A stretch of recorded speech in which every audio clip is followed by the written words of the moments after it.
महायुतीचा आगामी महापालिका निवडणुकीसाठीचा फॉर्म्युला हा ठरलेला आहे। कारण मुंबई, ठाणे, कल्याण, डोंबिवली, नाशिक आणि नागपुरात भाजप आणि शिवसेना एकत्र येणार असल्याचं कळतंय।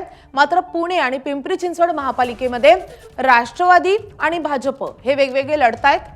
पुणे पिंपरी चिंचवडमध्ये भाजप आणि राष्ट्रवादीची ताकद ही समसमान आहे। मोठी ताकद दोन्ही बाजूची असल्यामुळे आता एकमेकांच्या विरोधात हे उभे राहू शकतात।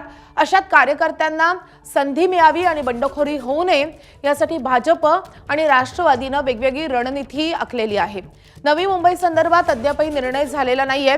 मात्र भाजप आणि सेना एकत्र येण्यासंदर्भात मोठ्या हालचाली सुरू झाल्यात अशी माहिती विश्वसनीय सूत्रांनी दिली आहे।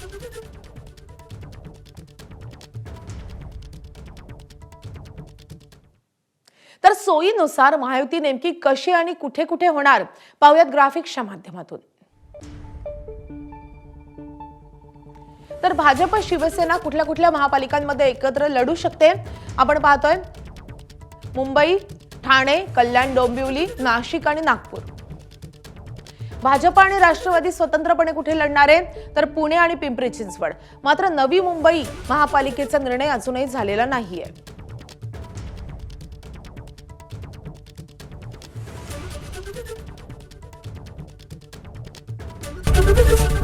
एबीपी माझा, उघडा डोळे बघा नीट।